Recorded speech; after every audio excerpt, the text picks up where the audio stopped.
Bonjour à tous, je suis très content de vous retrouver dans une nouvelle vidéo. Aujourd'hui on va évidemment parler de ce qui se passe sur la planète tennis avec le tournoi de la Next Gen, mais aussi on va parler de ce qui va se passer sur cette chaîne en 2025, de mes bonnes résolutions, de tous mes projets.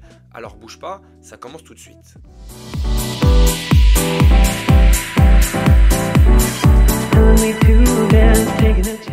Plein de projets, des bonnes résolutions, voilà à quoi va ressembler 2025. En tout cas, l'idée, c'est vraiment de couvrir l'intégralité de la saison tennis ici avec vous sur YouTube et sur Instagram. Je suis arrivé en 2024 au moment de l'US Open, un tout petit peu avant, et c'est vrai que j'étais frustré de ne pas pouvoir couvrir l'intégralité de la saison 2024 où il s'est passé énormément de choses. Alors j'avais vraiment à cœur de faire en 2025 les 365 jours avec vous sur YouTube et sur Instagram. Sur YouTube avec des formats comme ça, face caméra, où on va discuter, on va échanger, on va parler de plein de choses, du circuit masculin, féminin, du circuit challenger. Évidemment, il n'y a pas que le top 10, le top 15 mondial qui m'intéresse, qui vous intéresse. Alors on va pouvoir échanger sur plein de sujets divers et variés, mais aussi sur Instagram avec des formats un peu plus courts. Voilà, sur Instagram, vous avez l'habitude, on se retrouve une fois par jour, une fois tous les 2-3 jours au grand maximum, parce que le tennis, c'est un sport qui ne meurt jamais, c'est un sport qui ne s'arrête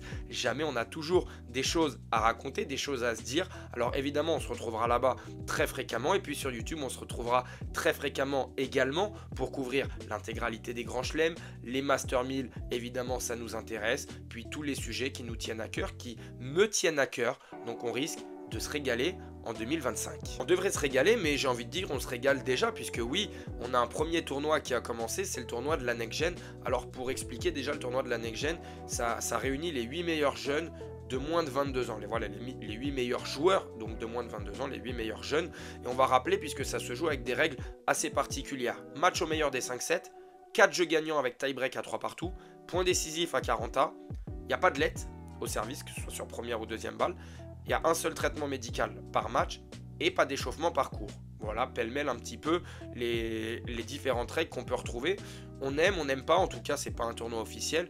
Moi, je vais vous dire ce qui me plaît et ce qui me plaît pas dans ces règles. Déjà, je trouve que c'est hyper formateur pour ces jeunes de pouvoir faire un match au meilleur des 5-7. Parce que oui, depuis qu'ils sont jeunes, depuis qu'ils sont dans les formats jeunes, U12, U14, U16, il n'y a pas de format 5-7.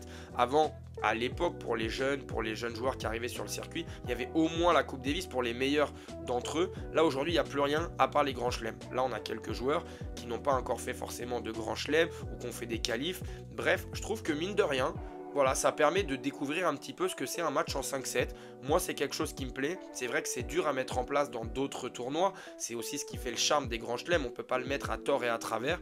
On avait parlé aussi évidemment de revenir aux anciennes règles, des finales en Master 1000 en 5-7. En tout cas, moi, dans cette règle des Next Gen, c'est quelque chose qui me plaît. D'ailleurs, on le voit, c'est formateur puisqu'il y a énormément de matchs qui se finissent au terme du 5e set dans cette édition-là et puis dans les éditions précédentes aussi. Donc ça montre que les joueurs, pour eux, c'est quand même pas si facile, c'est quand même pas si simple de gagner ce 3e set physiquement, mentalement, même sur des tournois comme ça, un peu d'exhibition amicaux. On peut trouver les mots qui nous conviennent, mais en tout cas, voilà, moi cette règle-là, elle me plaît. Par contre, les règles qui viennent ensuite, 4 jeux gagnants, tie-break à 3-3 et point décisif à 40A, je les mets un petit peu dans le même panier, c'est un peu de la surconsommation rapide. Je m'explique, on a besoin de moments chauds tout de suite. On a supprimé les débuts de set où il se passe évidemment pas forcément grand chose, mais il y a aussi une bataille tactique qui s'installe, puis c'est aussi le charme du tennis. On rentre tranquillement dans sa partie, il y a des joueurs qui arrivent à rentrer très rapidement, tout de suite dans leur partie, je pense à Rafael Nadal tout de suite comme ça, où tout de suite il arrive à rentrer dans sa partie. Là, voilà, 4 jeux gagnants, time break à 3 partout, point décisif à 40A, on est dans quelque chose où on veut tout de suite qu'il se passe quelque chose. On a tout de suite envie d'être dos au mur, on veut tout de suite avoir un tie break pour que ce soit un peu chaud, point décisif à 40A, un peu, je pourrais dire, pièce en l'air, mais voilà, sachant qu'il n'y a pas de let au service, tout ça cumulé fait qu'on est vraiment dans un format où il faut que ça aille vite. Ça, forcément, je ne suis pas extrêmement fan. Pour moi, le tennis, c'est aussi une partie d'échec. Il doit se passer quelque chose. Il n'y a pas besoin de presser le jeu, vraiment. Par contre, la lettre au service, ça, moi, c'est une règle qui me plaît. Je me suis toujours dit, je ne comprends pas pourquoi, dans le jeu, la lettre ne ne dérange personne, entre guillemets, ça fait partie du jeu. On peut gagner le point sur une lettre assez chanceuse. Et puis au service, pourquoi on ne pourrait pas le faire? C'est un peu une règle que je ne comprends pas. Il doit forcément y avoir des explications rationnelles. En tout cas, moi, ça, c'est une règle que j'aimerais voir sur le circuit ATP, WTA, voilà, sur le circuit professionnel. Et évidemment, pas d'échauffement sur le court. La dernière règle qu'on a un peu évoquée quand j'ai lu la liste, ça, c'est une règle. Bon, je la comprends pas du tout, mais je pense que ça n'arrivera jamais. Les joueurs, même s'ils s'échauffent avant, voilà, ça permet, on a 5 minutes, le temps de dire quelque chose pour le speaker, les gens s'assoient, etc. Il y a des règles. Évidemment, je pense les règles sont faites pour évoluer avec le temps. Je pense qu'il y en a qui ne bougeront jamais. Pas d'échauffement sur le court, je pense que ça n'arrivera jamais. Mais évidemment, le jeu tennis est fait pour évoluer. Et personnellement, en tout cas, ce Master Next Gen permet d'essayer des choses. Et moi, vous me dites ce que vous en pensez dans les commentaires. La lettre au service, c'est vraiment la règle que j'ai envie de retenir. Maintenant qu'on a parlé des règles, on va parler un petit peu du fond. On a quand même le tournoi qui est en train de se dérouler en ce moment. Évidemment, c'est un tournoi de préparation. T'en as certains qui le prennent très sérieusement, d'autres un peu moins. Je ne suis pas du tout étonné de voir que les joueurs, entre guillemets, moins bien classés, performent dans cette édition. Parce que déjà, Fonseca, pour ne citer que lui, est certes le joueur le moins bien classé, je crois, parmi les 8, mais c'est clairement celui à qui est promis le meilleur avenir. Donc c'est pas étonnant, et c'est surtout aussi une édition où j'ai envie de parler d'Arthur Fils, de Mensik. Alors certes, Mikkelsen est déjà 40e mondial et il est qualifié pour les demi-finales, mais j'ai envie de dire, ils n'ont pas grand-chose à gagner dans ce tournoi, surtout à ce moment-là de l'année. Voilà, on est le 21 décembre, il y a le circuit qui va reprendre dans une semaine. C'est un peu un tournoi de préparation. J'ai aucune exigence envers aucun joueur. J'ai aucune attente envers aucun joueur. J'ai aucun jugement sur aucun joueur. Franchement, j'attends rien. Je constate juste que aujourd'hui, on a un joueur qui est Joao Fonseca, qu'on annonçait comme un crack. Et là, en fait, ce qu'on est en train de voir, c'est juste merveilleux, mais c'est pas étonnant parce que ceux qui ont le plus à gagner dans ce genre de tournoi, c'est un petit peu les moins bien classés, que ce soit lui, que ce soit Van Hache, notre Français qui est aussi en demi-finale. On a les Américains, Tien et Bazavaredi qui se sont montrés. Tien est aussi en demi-finale. Voilà, à part Mikkelsen, toutes les grosses têtes, en tout cas annoncées de ce tournoi, elles sont tombées. Et franchement, moi, je trouve ça plutôt logique dans l'ensemble. Mais on est obligé de parler de Joao Fonseca vraiment un petit peu plus en détail et surtout un petit peu plus que les autres. Parce qu'on tient là un joueur, franchement, j'ai pas peur des mots, générationnel. On a un joueur là, s'il ne lui arrive aucun pépin physique, en fait, on en a pour 15 ans. C'est un tennis exceptionnel, c'est un tempérament exceptionnel. Moi, je me souviens, j'avais eu la chance de le voir à Roland en junior il y a maintenant un peu plus de 2 ans. On sent que c'est le genre de joueur qui a quelque chose dans la raquette, mais aussi dans l'aura, dans le comportement, dans la façon de se comporter. Il nous fait allumer la télé. Je vous mens pas que ce tournoi Next Gen, je l'aurais regardé un petit peu comme ça, à droite, à gauche. Mais là, en voyant Fonseca, en fait, j'ai pas envie de louper un match. Ça me fait ça avec très peu de joueurs, évidemment, sans être fan ou pas fan. Il y a des joueurs comme ça, on n'a pas envie de rater des rendez-vous. Et aujourd'hui, Fonseca, j'ai pas envie de rater un rendez-vous parce qu'il se passe toujours des choses exceptionnelles. Là, je vous mets tout de suite une petite stat qui a apparu lors de son dernier match. C'est les pourcentages de coups joués, croisés et longue ligne en coup droit. Qu'est-ce qu'on peut dire de ça? En fait, c'est très simple. Joao Fonseca, il y a eu plusieurs highlights où on le voit envoyer des grosses marmites longue ligne.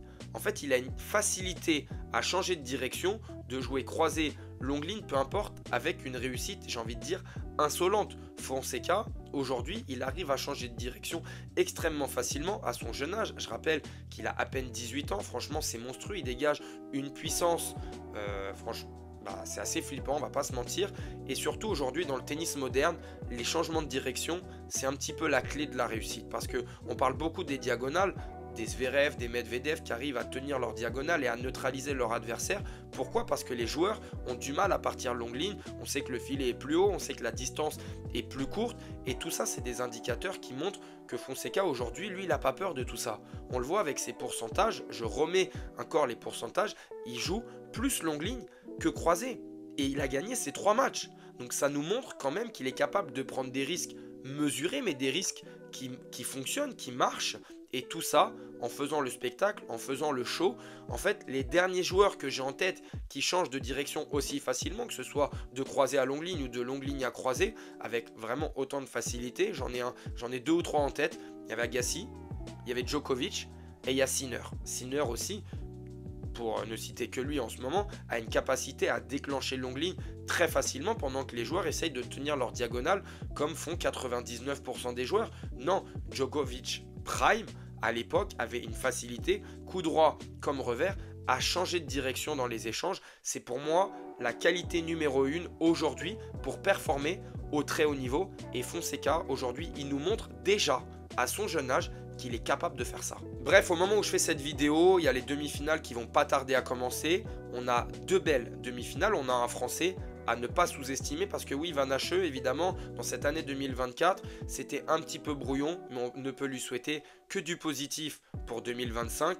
On va évidemment suivre Mikkelsen, Thiem aussi qui fait un bon tournoi, mais forcé de constater que Fonseca attire toute notre attention. En tout cas, j'ai pas envie de parler pour vous, mais j'ai envie de parler aussi un peu plus pour moi. J'avoue, il attire toute mon attention. Alors je vais suivre sa demi-finale et potentiellement sa finale. Il faut pas oublier que mine de rien, les derniers vainqueurs de la Next Gen, c'est quand même des noms importants. On a eu Sinner, on a eu Alcaraz. Alors un peu moins important, Nakashima. Évidemment, c'est pas la même carrière que les deux d'avant, mais maintenant qui est un joueur confirmé du circuit. On a Medjedovic qui a gagné l'année dernière, qui a un énorme potentiel, qui pour l'instant a du mal à confirmer. Mais voilà, c'est pas un tournoi à prendre à la légère. Il y a eu d'autres vainqueurs avant aussi, vous pourrez aller vous renseigner sur internet. Mais mon favori, vous l'aurez compris parce que j'ai un petit peu parlé que de lui dans cette vidéo, c'est Joao Fonseca. Je pense que c'est aussi un trophée qui lui ferait du bien pour lancer cette saison 2025. Ensuite, on le retrouvera en Australie et à partir de là, on va le suivre toute cette saison parce que vous l'aurez compris, sur cette chaîne, on va suivre les joyaux, les joueurs un peu moins confirmés du circuit Challenger, mais on va surtout suivre la planète tennis dans son intégralité. Comme d'habitude, on prend les bonnes habitudes. N'hésite pas, si tu as aimé cette vidéo, à lâcher ton meilleur like. Ça m'aide énormément puisque oui, cette année, on va essayer un petit peu de développer la chaîne et pour ça, j'ai besoin de vous. Alors, je vous remercie d'avance à tous ceux qui vont lâcher leur meilleur pouce, à partager la vidéo, à l'envoyer à leurs copains, leurs copines, leur famille. Bref, on se retrouve très vite pour le début de la saison 2025 et moi, je vous dis bonne fête à tous.